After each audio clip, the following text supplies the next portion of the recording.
নমস্কার বন্ধুরা। তো সকাল সকালে যে ছেলের খাবার হয়ে গেল, আপেল, কাজু বাদাম, ডিম আর একটু ফুলকপি দিয়ে ওস্ট দিয়েছি, শসা। এটা হচ্ছে মায়ের কর্তব্য, সকালবেলা উঠে যে কত দিদি ভাইদের ছেলেটা এইরকম জিম করে আর পূজা পানি সব বাদ দিয়ে আগে ছেলেদের খাবার তৈরি করতে হয়। দেখো বন্ধুরা, সকাল সকাল আমি এগুলোই করি। নে বাবু, তোর হয়ে গেছে, নে খেয়ে নে। ও নিজে খাবে, আবার বলবে এই রকম তৈরি করে নিজেও খাও, তোমারও দরকার, কারণ তোমার যা রোগ, তো এগুলা খেলে তুমি সুস্থ থাকবে। কখন খাবো? এগুলো দেখতে দেখতে আমার পেট ভরে যায়, খাওয়া তো আর হয় না।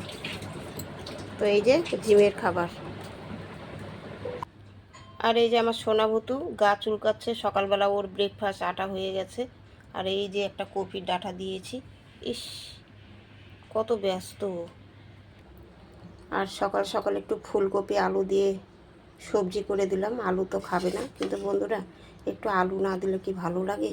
তেল খাবে না, আলু খাবে না, এরকম রান্না যে কী বিরক্ত লাগে করতে, স্বাদ হয় না, কী করে যে খায় ভগবান জানে।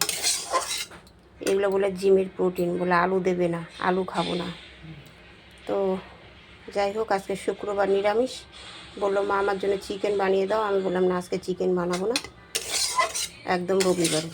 আজকে শুক্রবার, আমি ওগুলো ঝামেলা নিতে পারবো না বলে। তো যাই হোক, রাত্রে এখন কি করবে বন্ধুরা জানি না।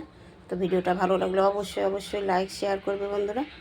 আর তোমরা সুস্থ থেকেও ভালো থেকো। ভিডিওটা আমি এখানে শেষ করছি, পরে ভিডিওর সঙ্গে আবার তোমাদের সঙ্গে দেখা হচ্ছে।